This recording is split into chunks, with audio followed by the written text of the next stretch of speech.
When I was getting out of the military, I was interviewing for jobs left and right. All these years later, one interview really has stuck with me because of one question. I was interviewing for a team tech lead in a furniture store. The interviews were going fine. It just so happened I had to interview one last interview with the CFO. And he looked at me, looked at my resume, looked back at me and says, well, in the military, don't you just have to do what you're told? Where's the leadership in that?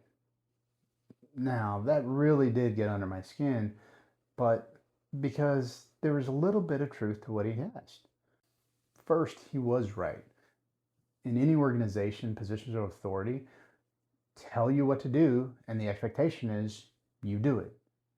Now, that's not to say how the military trains its leaders, and that is what bothered me, is because there's a fundamental truth that you learn early in the military. Leadership is not authority, and authority is not leadership. They are not synonymous. Today, we're going to unpack one of the biggest lies we tell ourselves in our professional careers, and sometimes in our personal lives, that you need a title in order to lead. True leaders do not seek power over others. They accept responsibility for others. I'm Matt, and this is what matters.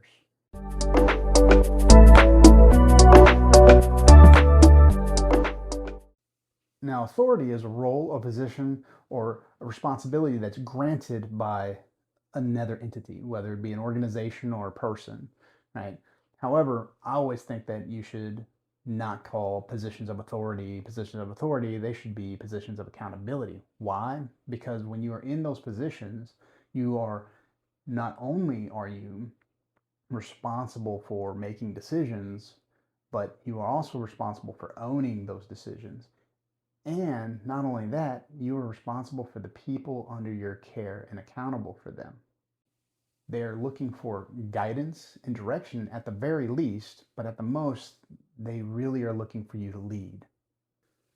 Accountability has to be accepted, though. Authority without accountability is a dictatorship, just welding positional power. You become the leader that will assign the task, but as soon as something fails, runs for cover. And we all have had that kind of boss, right? Leadership is earned and learned. Very important. Earned and learned. If you approach your position of authority with accountability, you begin to earn the title of leader. You step out of the mindset of just do what you're told, that the CFO painted the military leadership like, to genuine leadership. This is the moment you shift from using authority to force compliance to using trust to inspire commitment. Now, since the CFO's question was about Army leadership, let's actually use what the Army trains their soldiers from day one on what leadership is. And just like the Army, we love our acronyms. It's leadership. LDRSHIP. Loyalty, duty, respect, selfless service, honor, integrity, and personal courage.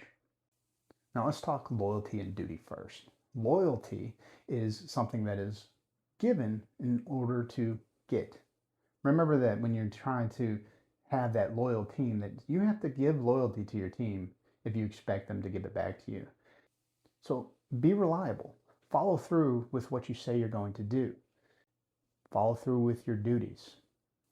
People trust a person of duty, and duty is a heavy burden. Fantasy author Robert Jordan writes, "Death is light as a feather, duty as heavy as a mountain." This encompasses and embodies how serious and responsible doing your duty is. So now let's talk respect and selfless service. So respect is once again one of those things that you have to give in order to receive. I used to tell my team, please and thank you goes a long way, and it's free. So a lot of times when I ask them to do a task, instead of telling them to do the task, I would say, please, will you do this? And oftentimes that builds ownership of the task and responsibility for the task. That's why respect is really easy to give, and again, costs you nothing. Selfless service is when you put the needs of your team and the task or mission ahead of your own. This act of selfless service is what shows you're accountable to your team. It shows that accountability because you're willing to put something other than yourself first. This is the essence of what Simon Sinek says in Leaders Eat Last, which he says, true leaders ensure the people they are responsible for are safe, cared for, and have what they need before the leader takes anything for themselves, to build a circle of safety. Now, he's got more on that topic. If you ever want to look it up, look up Circle of Safety. Very good listen. Now, let's move on. Honor, integrity, and personal courage. Honor and integrity are both very much intertwined. It's doing what is right, both legally and morally, when no one is watching. When no one is around to see what you're doing, you are who you say you are. You do the things you say you're going to do. Personal courage is extreme ownership. It is taking ownership for everything that you do and say and being brave enough to do it, to stand up, to speak truth to power, to own what you do. That is personal courage. And that is what they train all these values for these soldiers from day one, no matter their rank. We started this conversation dismantling a lie that you need a title to be a leader. Truth is, authority is given. Leadership is earned and learned. And accountability is accepted. And that acceptance, that choice, is an engine. It's an engine of service. It's saying you don't need a position of authority in order to lead. You just need a purpose.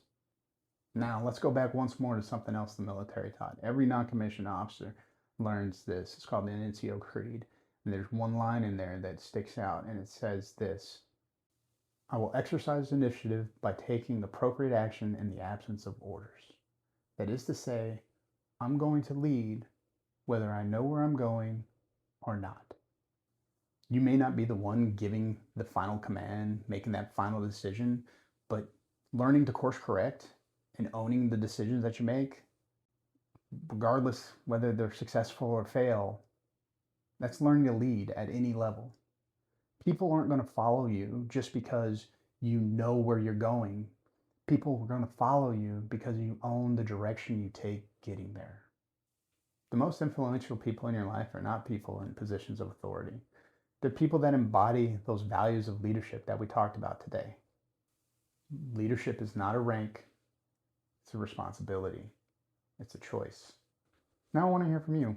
Which of these values of leadership that we talked about today do you struggle with the most?